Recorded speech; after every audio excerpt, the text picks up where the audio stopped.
भाइयों और बहनों, परम पूज्य डॉक्टर बाबा साहब अम्बेडकर लिखित भगवान बुद्ध और उनका धम्म, इसका हम अध्ययन कर रहे हैं। और बुद्ध चरित्र की जो बुनियादी जानकारी है उसको आज तक हमने देखा है। उनके जन्म से लेकर सिद्धार्थ के बुद्धत्व के प्राप्ति तक की हकीकत हमने देखी है।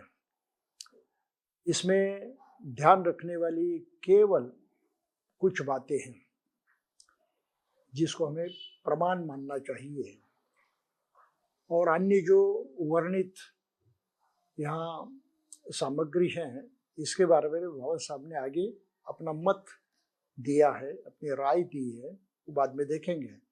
लेकिन देखना सिर्फ इतना है और इस पर ही हम विश्वास कर सकते हैं कि बुद्ध सही में वास्तव में एक मनुष्य के रूप में जन्म पाए थे। 100% ये बात सत्य है कि वो मनुष्य थे और आम आदमी जैसे ही उनका जन्म हुआ था। इसमें शक करने लायक कोई बात नहीं, क्योंकि राजा अशोक ने भी उनके पश्चात लुम्बिनी में जाकर स्तंभ का निर्माण किया और उसमें अंकित किया कि यहाँ बुद्ध जन्मे थे। ये प्रमाण है, ये प्रूफ है। अब इससे आगे और किसी प्रूफ की जरूरत नहीं है। दूसरी बात ये भी हमें कबूल करनी चाहिए कि वो चिंतनशील थे, एक अच्छे घराने से आए थे जिसमें जो हम कहते हैं कि सांसारिक जीवन जीने के लिए कोई कमी नहीं थी। वो राजा थे या नहीं थे बात अलग है, लेकिन वो अच्छे घराने से आए थे। हाँ, श्रीमंत थे, रईस थे। इस पर भी हमें विश्वास करना कोई दिक्कत नहीं है। वो चिंतनशील थे, इस पर भी हम विश्वास करते हैं। और गृहत्याग का जो कारण बाबा साहब ने यहाँ दिया है वो ज्यादा माने रखता है, क्योंकि वो बुद्धि संगत है, युक्ति संगत है, तर्क संगत है। कुछ न कुछ घटना हुई है, कुछ न कुछ कारण हुआ है। चिंतन की एक परंपरा रहती है, सोच विचार एक चलते रहता है, लेकिन सोच विचार को लेकर एकाएक से आदमी उस तरफ कदम नहीं बढ़ाता। उसके लिए कुछ न कुछ घटना घटित होनी चाहिए, कुछ न कुछ निमित्त होना चाहिए, अवसर मिलना चाहिए। तो इस प्रकार का अवसर, इस प्रकार का निमित्त पैदा हुआ वो शाक्य और कुलीय लोगों के आपसी संघर्ष से, जिसको लेकर बुद्ध ने प्रवज्ञा ग्रहण की। और बुद्ध ने स्वयं कबूल किया, जो हमने देखा कि माँ बाप रो रहे थे, सभी विलाप कर रहे थे, ऐसे भी मैंने प्रवज्ञा ग्रहण की। तो 4 दुष्यों को देकर चुपके से गए, इस पर हम विश्वास नहीं कर सकते। ये भी विश्वसनीय बात है। और फिर बुद्धत्व की प्राप्ति कैसे हुई, इसके बारे में हमने काफी बारीकी से देखा है। तो अभी तक इस प्रथम खंड में बाबा साहब ने जो लिखा है, इनमें से इन बातों पर हम पूरी तरह से विश्वास कर सकते हैं, उनको मान सकते हैं। अब अन्य जो कुछ चमत्कार सदृश, बुद्धि विसंगत, कुछ काल्पनिक बातों का भी जिक्र इस चरित्र में आया है, जो पढ़ते वक्त लोग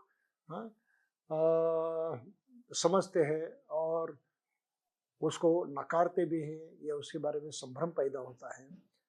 तो इन बातों की तरफ आज हमें देखने की जरूरत नहीं है। हम थोड़ा आगे बढ़ेंगे।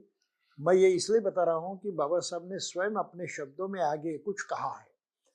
ये पूरे बुद्ध चरित्र पर उन्होंने अपना एक जजमेंट दिया है, अपना मत व्यक्त कर दिया है। तो उन्होंने जो सोचा चरित्र के बारे में, उनकी सोच को हमें आगे अगले चैप्टर में देखना है।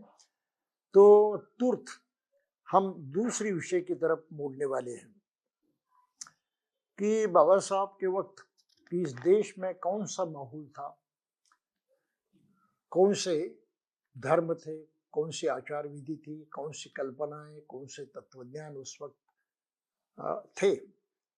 तो बाबा साहब ने ये अपने ग्रंथ में लिखा है। ऐसा अक्सर होता नहीं। बुद्ध है, उनका धम्म है, उनका चरित्र है, तो बस बुद्ध की धम्म की वही बातें अंत तक कही जाती है। लेकिन बाबा साहब ने अपने ग्रंथ में कुछ सुधार किया है।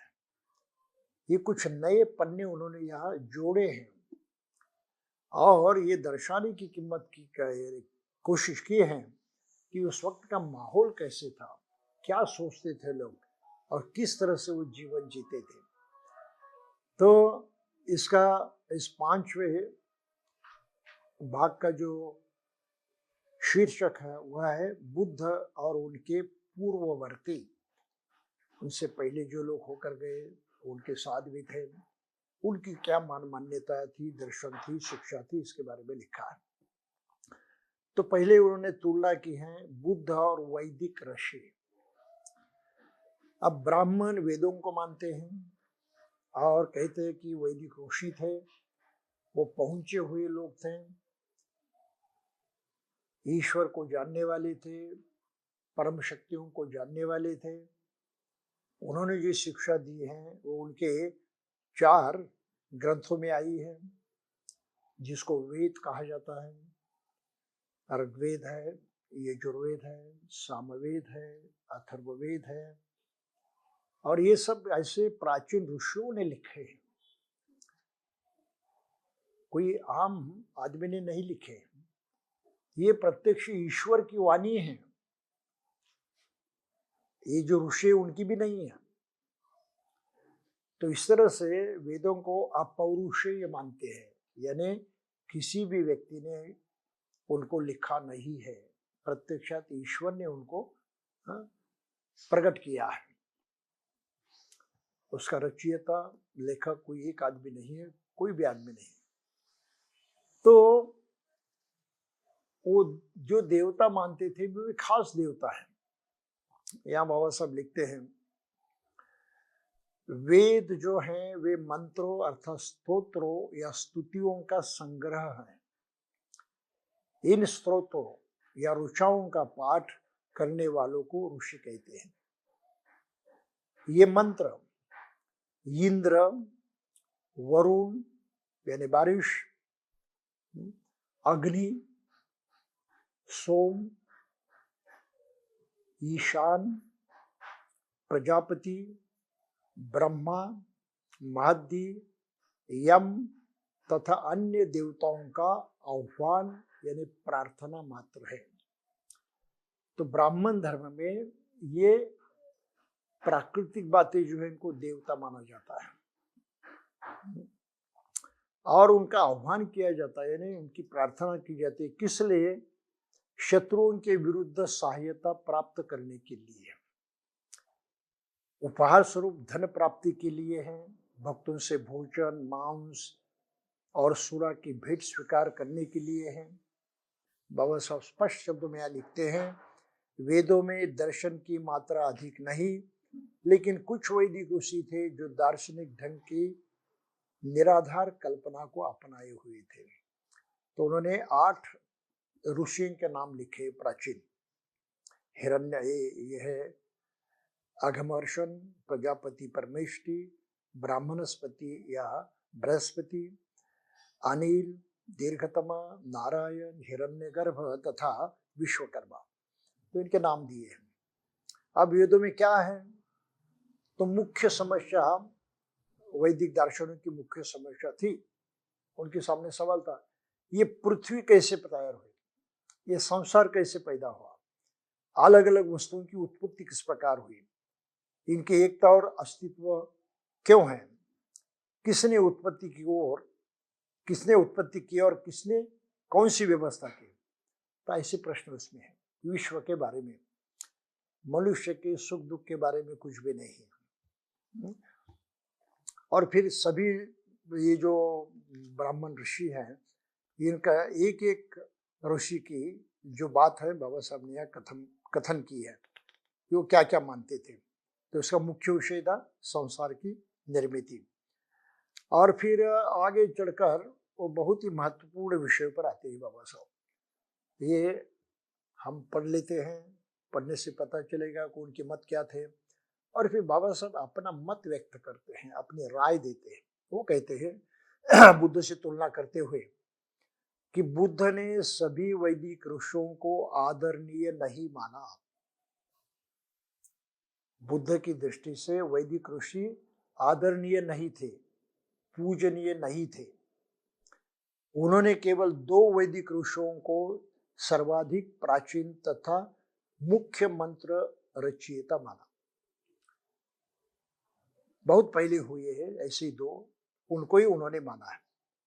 लेकिन उन मंत्रों में उन्हें ऐसा कुछ भी नहीं दिखा जो मानव के नैतिक उत्थान में सहायक हो।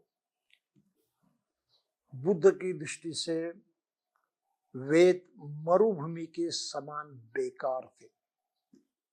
मरुभूमि, हम डेजर्ट कहते हैं, वालुकामय प्रदेश, जहाँ कुछ उगता नहीं, कुछ आता नहीं, कुछ भी नहीं, पानी भी नहीं, कुछ भी नहीं, निर्जल होता है। ऐसे ये निर्जल तत्वज्ञान है उनका, कोई काम का नहीं। बुद्ध का कहना है कि मैंने जो अनुभव किया, हमने पहले देखा बुद्ध का धम्म उनका अनुभव है, उन्होंने खुद करके देखा है, अनुभव के बल पर उन्होंने जाना और उसके बारे में वो लोगों को सिखाते रहे। और ये शिक्षा देते वक्त उस वक्त की जो कोई ये शिक्षाएं थी, मान्यताएं थे, लोगों के विचार थे, उनका भी जिक्र उन्होंने किया और उनके प्रति अपना जो मत था व्यक्त किया। तो बुद्ध ने अपनी बात कही और अपने अनुभव से ये बाकी लोगों की बात मिलती जुलती नहीं है, ये मेरे अनुभव के अनुसार खरी प्रतीत नहीं होती, सही लगती नहीं है, ये बात बुद्ध ने सामने रखी। उन्होंने धिक्कार नहीं किया, भाई तुम कहते हो तुम्हारे लिए ठीक है, लेकिन मेरी दृष्टि से वो गलत है क्योंकि मैंने वो अनुभव नहीं किया। ये फर्क थोड़ा सा समझना जरूरी है, नहीं तो हम ये बहिष्कार वगैरह शब्दों का बहुत गलत ढंग से इस्तेमाल करते हैं। बुद्ध ने किसी का बहिष्कार नहीं किया, बुद्ध ने किस पर आलोचना नहीं की, बुद्ध ने किसको भी नीचा नहीं दिखाया। बुद्ध ने सिर्फ इतना ही किया कि मैंने जो अनुभव किया है उस अनुभव से ये बाहरी सभी बातें मेल नहीं खाती, मेरे अनुभव पर वो खरी नहीं उतरती, मेरे अनुभव से वो पृथक है, अलग हैं। और किस ढंग से अलग हैं ये बुद्ध ने बताया, और ये अलग होने के कारण किस लिए वो मनुष्य के काम नहीं आ सकती ये भी बताया। तो थोड़ा सा ये समझना आवश्यक है। इस प्रकार बुद्ध को वैदिक ऋषियों के दर्शन में भी कोई सार नहीं दिखाई दिया। वे ऋषि सत्य की खोज में थे किंतु वह सत्य तक पहुंच नहीं पाए थे। उनके सिद्धांत केवल मनोकल्पना की उड़ानें थी जो नहीं तर्क और नहीं यथार्थ पर आधारित थे। दर्शन के क्षेत्र में उनके योगदान ने किसी की सामाजिक मूल्यों की उत्पत्ति नहीं की, इसलिए उन्होंने वैदिक ऋषियों के दर्शन को बेकार जानकर उन्हें अस्वीकार कर दिया। तो फिर दूसरा जिनका प्रभाव बुद्ध के जीवन पर था वो कपिल मुनि थे। तो कपिल उनसे पहले हो गए थे, वो बड़े दार्शनिक थे, तत्ववेत्ता थे, ज्ञानी थे। उन्होंने अपनी कुछ सच्चाई सत्य बातें जो है प्रतिपादन किए, सामने रखी है। उनके दर्शन को सांख्य दर्शन कहते हैं, सांख्य फिलोसफी। तो उन्होंने कुछ चौंका देने वाली बात कही है और बहुत ही मायने रखती है, बुद्ध ने उसका स्वीकार किया। उन्होंने कहा सत्य अगर जानना है, सही क्या है, इसको अगर जानना है तो उसके दो ही उपाय हैं, दो ही मार्ग हैं। हम सत्य को प्रत्यक्ष देखें, जैसा है वैसा देखें, तब वो सत्य है, हम कबूल कर सकते हैं। अगर वो दिखाई नहीं दिए, हमारी जो पंचेंद्रिय है उनके अनुभव में नहीं आई, अभी सभी चीजें तो दिखाई नहीं देती लेकिन अनुभव भी होता है ना। जैसे हवा का अनुभव होता है, तो हवा का अनुभव होता है इसलिए हम सत्य मानते हैं उसको। जो प्रकाश है उसका भी अनुभव होता है, हम उनको सत्य मानते हैं क्योंकि अनुभव होता है, वो गलत नहीं है। और फिर आकारधारी ढेर सारी चीजें हमको दिखाई देती है, वो तो दिखाई देती है, प्रत्यक्ष दर्शन होता है तो सही यही है। तो इसलिए सांख्य तत्व ज्ञान में कपिल मुनि ने कहा कि जो प्रत्यक्षात अनुभव में आता है उसको सही मानना, जिसका अनुभव नहीं है उसको सही नहीं मानना। और फिर दूसरा उन्होंने कहा कि सभी चीजों का अनुभव मात्र होता है ऐसा नहीं, कुछ चीजें अनुमान के माध्यम से जानी जाती हैं, अनुमान करते हैं, अंदाज करते हैं। जैसे कहीं यहाँ धुआं निकलते देखा हमने तो क्या कहेंगे, हम कहें धुआं निकल रहा है ना तो वहां पर आग का होना जरूरी है, कहीं तो आग लग गई है। आग को हमने नहीं देखा, प्रत्यक्ष देखा नहीं, लेकिन धुएं के कारण हम उनको समझ सकते कि वहां आग लग चुकी है। तो ये अनुमान है और उस अनुभव से वो जुड़ा हुआ है। तो सत्य जानने के लिए इसी दो बातों पर कपिल ने अपना जोर दिया। भाई अपने अनुभव को तो आनी चाहिए, सही उतरनी चाहिए अनुभव पर, नहीं तो ये तर्क करने का भी साधन होना चाहिए। अन्य किसी बात पर विश्वास करना ठीक नहीं है। तो ये कपिल ने लिखा कि दो ही प्रमाण हैं, सत्य जानने के दो ही माध्यम हैं, साधन है, प्रत्यक्ष अनुभव और अनुमान। तो इनका बुद्ध ने स्वीकार किया क्योंकि इसका उन्होंने खुद अनुभव किया था। बुद्ध ने बुद्धत्व का खुद अनुभव किया तो सही है, प्रमाण है वो। और उस अनुभव को लेकर ही फिर दुनिया की ये सारी चीजें जो है इनका उन्होंने अंदाज किया, कार्य कारण भाव। अरे तो कार्य कारण चलता ही रहता है। तो अनुमान जो है, दोनों भी प्रमाण जो सांख्य तत्व ज्ञान में सिखाए गए थे उसका बुद्ध ने प्रत्यक्षात स्वीकार किया। कपिल की बस इतनी बात जो है ज्यादा महत्वपूर्ण है, लेकिन कपिल ने और एक बात कही थी, वो युष्व वगैरह इसके बारे में कुछ ज्यादा नहीं कहा, लेकिन जो कहा वो गलत था, बुद्ध ने उसका कोई विचार नहीं किया। कपिल ने कहा था, एक तर्क था, अंदाज था, एक कल्पना थी कि अव्यक्त के विकास की प्रक्रिया व्यक्त में परिणत उन तीन गुणों की क्रियाशीलता का परिणाम है जिनसे उसका निर्माण हुआ है। सत्व, रज और तम, ये तीन गुण हैं।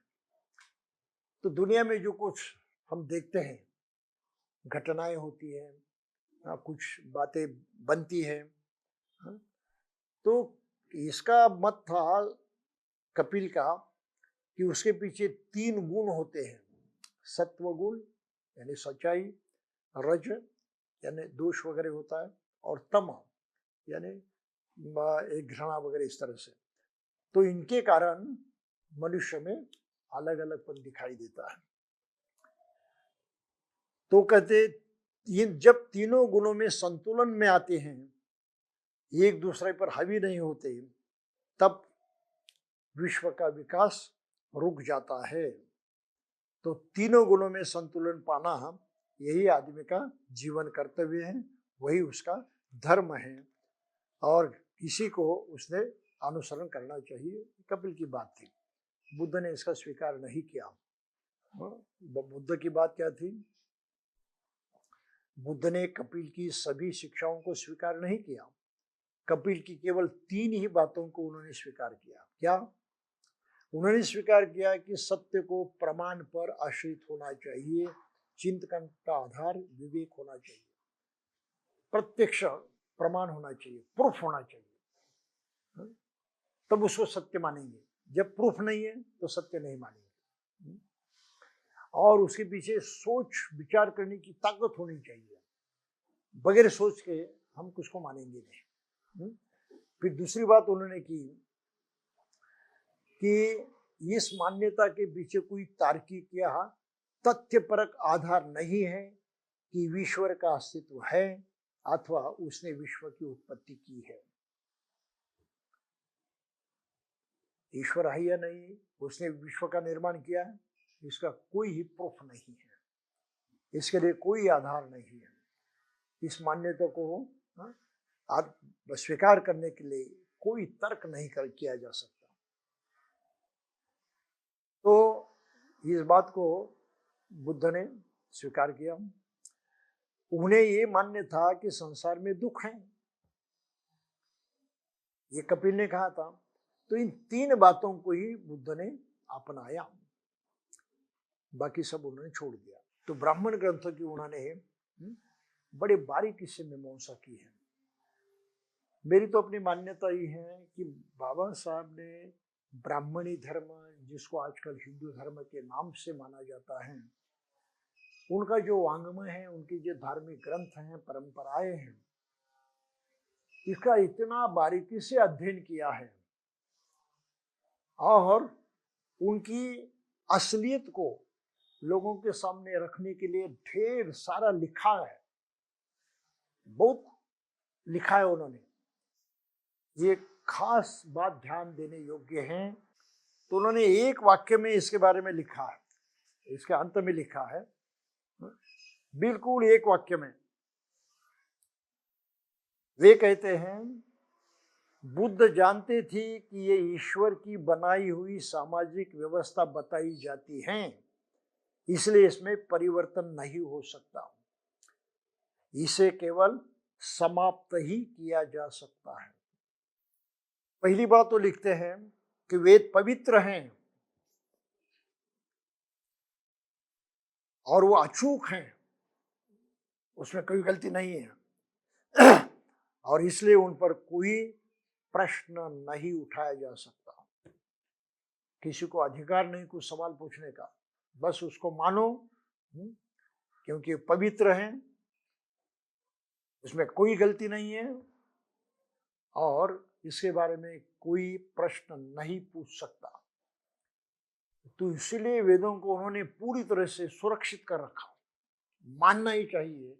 हाँ, इस बात को उन्हें लोगों पर थोपा। ब्राह्मणी दर्शन की ये पहली बात है। फिर ब्राह्मणों की दूसरी धारणा ये थी कि आत्मा की मुक्ति अर्थात जन्म मरण या संसरण से मुक्ति, वैदिक बलि तथा दूसरे धार्मिक अनुष्ठान और धर्म क्रियाओं और ब्राह्मणों को दान देने से ही संभव है। दूसरी बात, आप क्या चाहते हैं? जन्म मरण से मुक्ति चाहते हैं, ब्राह्मणों को दान दो। जो ये जन्मांतर का सिलसिला चलता है, प्रवाह चलता है, उससे मुक्त होना है, ब्राह्मणों को दान दो। और कोई पद प्राप्त करना है, कोई ख्वाहिश पूरी करना है, तो अनुष्ठान करो, धर्म क्रिया करो और ब्राह्मणों को दान दो, तभी ये संभव होगा, नहीं तो नहीं।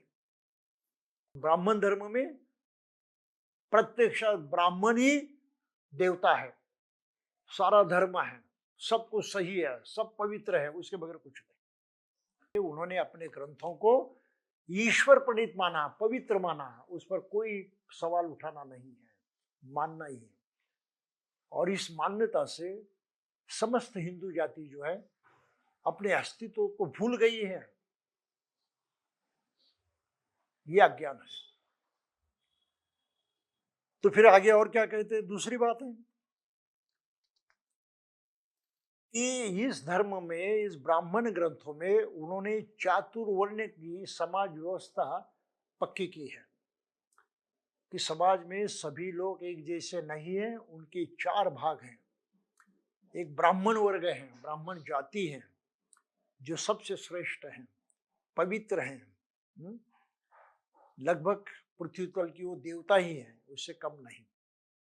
फिर दूसरा क्षत्रिय वर्ण है, जिसका कारण काम है राज करना, रक्षा करना, लड़ाई करना, बाकी दूसरा काम नहीं करना है। फिर तीसरा वैश्य है, खेती है, व्यापार है, उद्योग व्यवसाय है, ये करने वाला वैश्य वर्ग है। और अंतिम है शूद्र, जिसका काम सिर्फ इन तीनों लोगों की सेवा करना है, सेवा के सभी काम करना है। तो ऐसी चातुर्वर्ण की व्यवस्था है। और इसके अधीन पर 6,700 भी अधिक जातियां भारत में पैदा हुई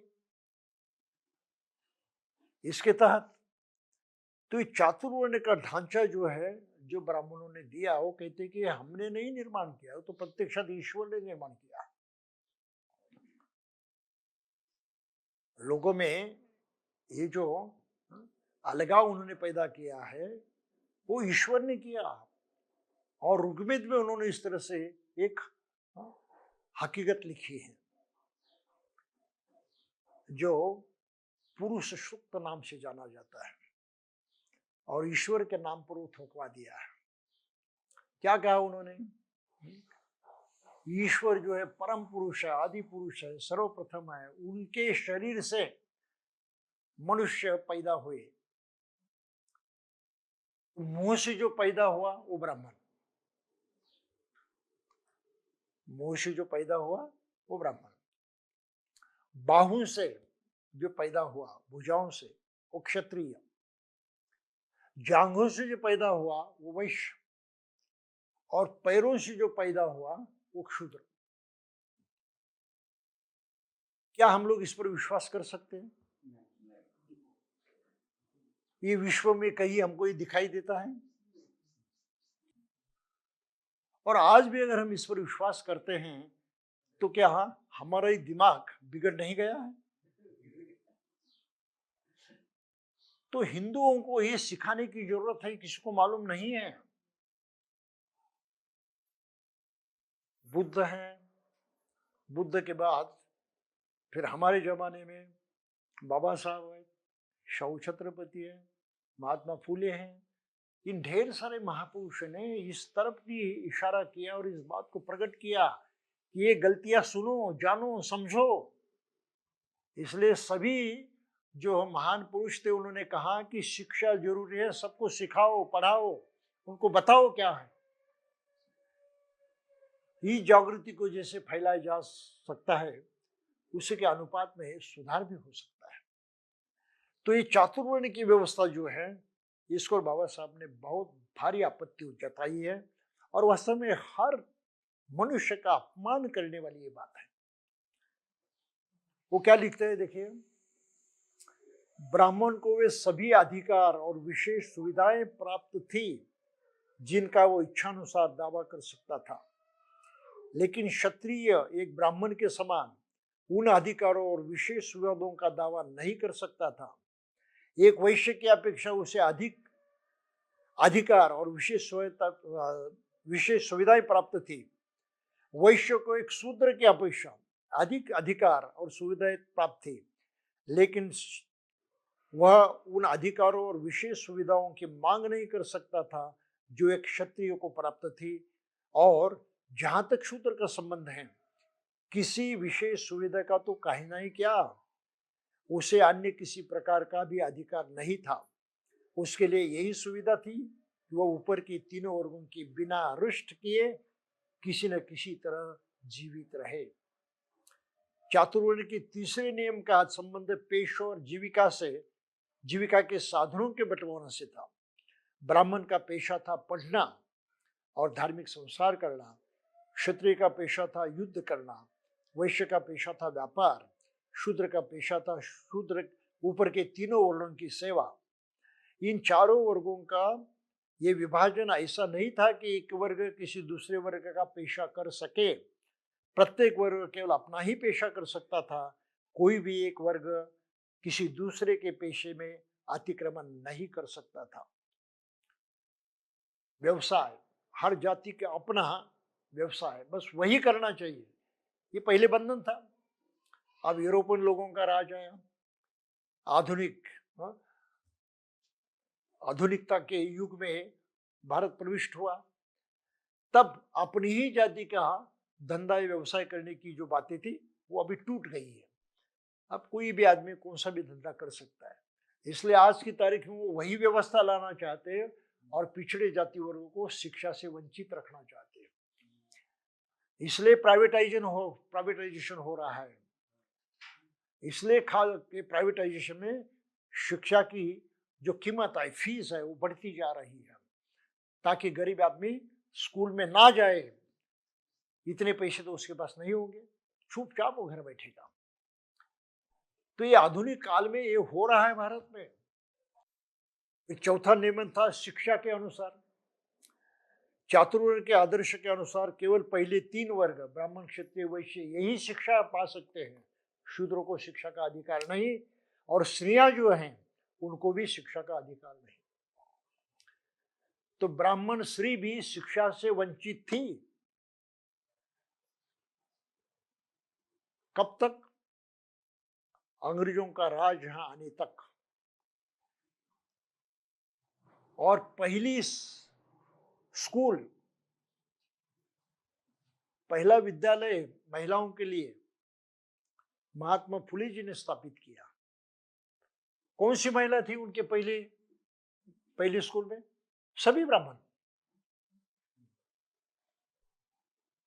सभी ब्राह्मण लड़कियां थी उनके स्कूल में, और ब्राह्मण उसका भी विरोध कर रहे थे। सावित्री बाई का कितना छल हुआ, उनको कितना उन्होंने परेशान किया तो हम सभी जानते हैं। लेकिन ब्राह्मणों सहित सभी स्त्रियां जो हैं, महिलाएं हैं, उनकी शिक्षा का प्रबंध महात्मा फुले जैसे आदमी ने किया है। सावित्री ने प्रत्यक्ष शिक्षा दी है। और फिर 5वां उनका नियम था, वो तो 4 आश्रमों से संबंधित है, उसको पढ़ने की कोई आवश्यकता नहीं। तो फिर बुद्ध ने क्या किया? बाबा साहब फिर अपनी बात यहां रखते हैं। वेदों की अपौरुषता का अर्थ था विचार स्वातंत्र्य को सर्वथा अस्वीकार कर देना। आदमी को विचार करने की स्वतंत्रता रखनी ही नहीं है, उसको बर्बाद कर देना, पूरी तरह से मना कर देना। इसका अर्थ है वेद अपौरुषेय है। इस कहने में कितना धोखा है देखिए। इस धोखे से मुक्त होना जरूरी कि दुनिया की कोई किताब ईश्वर ने नहीं लिखी। ईश्वर का नाम लेकर लोगों ने अपने मत जो है, अपना कहना है जो लोगों के सामने रखा है। और बुद्ध इसलिए कहते कि किसी धर्म पर तो विश्वास मत रखो, धर्म ग्रंथ पर। बुद्ध बुद्ध ही है, अपने अनुभव की बात करते हैं। अरे धर्म ग्रंथ आदमी ने लिखे हैं, उसकी मानसिकता अच्छी होगी या बुरी होगी या सब उसमें आया है, उस पर विश्वास मत करो, उसकी परीक्षा करो, जांचो। फिर कभी कभी हम भी अपने धर्म ग्रंथों पर बड़ा गर्व करते हैं। बाबा साहब ने लिखा है वो मानना ही चाहिए। अरे भाई ऐसा मत करो, वो भी जांचो, परखो, समझो। सही अगर प्रतीत होता है तो स्वीकार करो। केवल बाबा साहब ने लिखा इसलिए स्वीकार करना गलत है। वो तो ब्राह्मण की नीति है, स्वयं बाबा साहब की नीति नहीं है, वो बुद्ध की नीति नहीं है। बुद्ध ने यहां तक किया कहा अपने अनुयायी से, मैं कहता हूं इसलिए भी मत मानो। मैं बुद्ध हूं, बुद्ध कहता है इसलिए भी मत मानो। तुम्हें परीक्षा करनी है, तुम्हें जांचना है, तुम्हें सही क्या है, बराबर है, परखना है। और तुमको अगर सही प्रतीत होता है तो उसका स्वीकार करो। बुद्ध ने कही बात आपको गलत लगती है तो छोड़ दो। ये सच्चाई है, ये ईमानदारी है। और ये ईमानदारी किसी भी धर्म में इतनी मात्रा में नहीं पाई जा सकती। केवल बुद्ध इतने ईमानदार हैं कि उसने अपने लिए कुछ भी नहीं रखा। मुझे कुछ दो, मैं आपको कुछ दूंगा, ये व्यापार की भाषा बुद्ध ने नहीं की। उन्होंने कहा तुम्हारे पास मन है, मेरे पास था, मेरे मन का मैंने प्रयोग किया, मैं दुख से मुक्त हुआ। कैसा प्रयोग किया मैं आपको बता रहा हूं, उस अनुसार आप भी करें। आपने अगर कैसा वैसा किया तो आप भी बुद्ध बन जाएंगे। बात खत्म। यहां लेन देने का सवाल है ही नहीं। और मैं तो सभी सुखों को प्राप्त हुआ ये आदमी देकर, आप लोग मुझे देकर क्या दोगे? क्या है तुम्हारे पास? सभी सुखों से बढ़कर और कुछ है? अरे वो तो मैंने पा लिया है, तुम क्या दे सकते मुझे? कुछ भी नहीं दे सकते। और मुझे भी जरूरत क्या है? मैंने तो सब सुख प्राप्त किया, मुझे भी जरूरत नहीं है। तो एक दूसरे से लेन देन का जो सवाल है, बुद्ध ने पूरी तरह से मिटा दिया है, पूरी तरह से।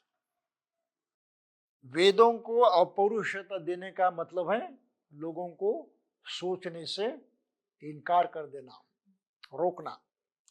इन्हीं कारणों से ब्राह्मणी दर्शन की उक्त अवधारणा उनके लिए सर्वाधिक आपत्तिजनक थी। ये ब्राह्मणी दर्शन की दूसरी धारणा का भी वैसे विरोधी थे। बुद्ध ने यह तो स्वीकार किया कि उचित बलि में 3 गुण हैं, किंतु उन्होंने सच्चे यज्ञ और झूठे यज्ञ में अंतर किया। बुद्ध की धारणा क्या थी?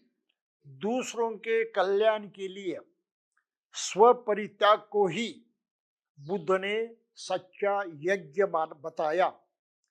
स्वार्थ के लिए किसी देवता को प्रसन्न करने के उद्देश्य से किसी जीव की बलि को बुद्ध ने झूठा यज्ञ बनाया। तो इस तरह से बाबा साहब ने इन बातों को सामने रखा है। और फिर क्या कहते हो, बुद्ध ने इन सब का पूरी तरह से विरोध किया। बुद्ध की दृष्टि में चातुर्वर्ण्य का ये सिद्धांत उतना ही असंगत था जितना कि बलि देने का घृणास्पद सिद्धांत। चातुर्वर्ण के नाम पर ब्राह्मणवाद ने जिस प्रकार के समाज संगठन की स्थापना की, वह बुद्ध को सर्वथा अप्राकृतिक लगती थी। इसका वर्गाश्रित स्वरूप अनिवार्य था और मनमाना था। ये किसी के आदेश के रच दिए गए समाज के समान था। बुद्ध ने एक खुले और एक स्वतंत्र समाज को प्राथमिकता दी। अब ये वाक्य बहुत मायने रखता है, लेकिन हमारे लोग नहीं समझ पाए। बुद्ध ने एक खुले और स्वतंत्र समाज को प्राथमिकता दी। एक नए समाज का निर्माण उन्होंने किया। और बाबा साहब कहते हैं अपने अनाइलेशन ऑफ कास्ट इस ग्रंथ में कि इस देश से क्या उखाड़ फेंकना है? जातिवाद को उखाड़ फेंकना है। अनाइलेशन ऑफ कास्ट, जातिवाद से जुड़ी हर चीज को उखाड़ कर फेंकना है। जाति शब्द से भी मुक्त होना है। और इसलिए बाबा साहब का पूरा जीवन जो है अनाइलेशन ऑफ कास्ट के लिए उन्होंने लगा दिया था। जाति निर्मूलन होना चाहिए, जाति खत्म होनी चाहिए। ये उनकी जीवन भर की लड़ाई रही। और उसके बदले क्या होना चाहिए? मनुष्यता पर आधारित नया स्वतंत्र समाज होना चाहिए, जो बात यहां उन्होंने लिखी है, जिसमें हर आदमी आपस में, हर लोगों में समता हो, हर आदमी को स्वतंत्रता हो अपना जीवन ऊंचा उठाने की, अपना जीवन जीने की जो भी तरीका चाहे वो अपनाने की स्वतंत्रता उसको होनी चाहिए। फिर बंधुता होनी चाहिए, सब में मिलनसार वृत्ति होनी चाहिए, एक दूसरे की सहायता करने की मानसिकता होनी चाहिए, एक दूसरे के भाई बहन बनकर रहे, इस तरह का समाज निर्माण करना जरूरी है। और ये समाज निर्माण करना है तो बुद्ध की शिक्षा जो है वही काम आने वाली है। और इसलिए उन्होंने दूसरा ऐलान किया कि मुझे भारत बौद्धों में बनाना है। क्या बाबा साहब को मानने वाले इस बात को कबूल कर चुके हैं, समझ सके हैं? आज भी नहीं समझ पाए। और फिर नए समाज निर्माण करने की तो बात ही क्या, वो तो किसी के दिमाग में भी नहीं, सोच में भी नहीं है। तो ऐसे समाज का निर्माण आज की तारीख को हमें करना है। और हम कुछ लोग इस दृष्टि से प्रयास कर रहे हैं कि भारत में एक नया बौद्ध समाज निर्माण हो, जिसका नाम सद्धम्मिक समाज रखा गया है। और बाबा साहब की जो चाहत थी कि बुद्ध की शिक्षा पर जीने वाला, उसको अनुसरण करने वाला समाज निर्माण होना चाहिए, वो समाज निर्माण करने की जरूरत हमें है। ये हमारा अधिकार है, ये हमारा कर्तव्य है। तो उसको करने की कोशिश की जा रही है। आप उसको बाद में समझ लीजिए और उसमें शरीक होने की कोशिश कीजिए। ये अनिवार्य है, बगैर इसके हम भविष्य में जी नहीं सकते। तो चातुर्वर्ण के नियमों की गंभीरता से समीक्षा करने पर बुद्ध इस निष्कर्ष पर पहुंचे कि ब्राह्मणवाद की सामाजिक व्यवस्था का दार्शनिक आधार यदि स्वार्थवश नहीं तो भी गलत अवश्य था। बुद्ध को यह स्पष्ट था कि व्यवस्था सभी का हित नहीं कर सकती है और ये सभ्य का कल्याण भी नहीं कर सकती। वास्तव में इसकी जानबूझकर रचना की गई ताकि बहुत से लोग कुछ लोगों के स्वार्थ की पूर्ति करते रहें। इसमें आदमी को स्वयंभू अतिमानव वर्ग की सेवा के लिए बताया गया है। कमजोरों को दबाने और उनका शोषण करने के उद्देश्य से इसकी रचना की गई थी ताकि उन्हें पूर्ण रूप से दास्ता में रखा जा सके। बुद्ध ने सोचा कि ब्राह्मणों द्वारा कर्म करने इस प्रकार बनाया था कि विद्रोह की भावनाओं को पूर्ण रूपेण समाप्त किया जा सके। ब्राह्मण ने और एक गलती की है। उन्होंने कहा पिछले जन्म के कर्म जो हैं इसलिए आप अछूत बने हैं, इस जाति के बने हैं। तो हो किसी को दोष नहीं देना, हमको बुरा मत कहना, तुम्हारे कर्मों के कारण तुम अछूत बने हो। दुनिया में क्या ऐसा नहीं होता। बुद्ध ने कहा कब अभी करोगे फल अभी मिलेगा। बुद्ध ने कर्म की बात कही है अभी, आज नहीं तो कल, कल नहीं तो परसों, लेकिन इसी जीवन में जीते जी उसका अनुभव आपको मिलेगा। बस इतनी पहली बात ध्यान में रखें, दूसरी बात बाद में देखेंगे हम, और भी कुछ कहा है। तो आखिर में बाबा साहब क्या कहते हैं, ब्राह्मणवाद के अधीन शूद्र स्वार्थी ब्राह्मणों, शक्तिशाली तथा घाती क्षत्रियों और धनी वैश्यों के षड्यंत्र के असहाय शिकार होकर रह गए। ये सब उसके मालिक हो गए और ये शिकार हुआ, दास्ता में फंस गया, दरिद्री रहा और अतिशय दुख का जीवन जो है जीने लगा। तो शूद्रों पर सबसे अधिक अन्याय हुआ है। तो इन्हीं कारणों से बुद्ध ने ब्राह्मणवाद को जीवन के सच्चे मार्ग का विरोधी मानकर इसे अस्वीकार किया, नकारा। तो बाबा साहब के जीवन कर्तव्य की दो कारण, जो हेतु, पहले जातिवाद को मूल से उखाड़ कर फेंक दो, इसलिए हमें बौद्ध बनना जरूरी है। हर अंबेडकरवादी को बौद्ध बनना जरूरी है, बगैर बौद्ध बने वो अंबेडकरवादी नहीं हो सकता। तो मेरी अपनी समझ ये है, और ये मैं कहता हूँ लोगों से, कि जो बौद्ध नहीं बना है जानबूझकर और ईमानदारी से बौद्ध जीवन नहीं जी रहा है, भाई उनको अंबेडकरवादी मत कहिए, वो सच्चे अंबेडकरवादी नहीं है। तो ठीक है, हम आशा करेंगे कि अंबेडकरवादियों की जनसंख्या यहाँ बढ़ जाएगी, उनका बहुमत हो जाएगा, इस देश में परिवर्तन आ जाएगा और जिस खुशहाल भारत की कल्पना बाबा साहब ने की थी वो प्रत्यक्षात उतर आएगा। आशा करने में कोई हर्ज नहीं है। हम इसी आशा के साथ आज के इस वक्तव्य को समाप्त करेंगे और यहीं पर रुकेंगे। जय भीम।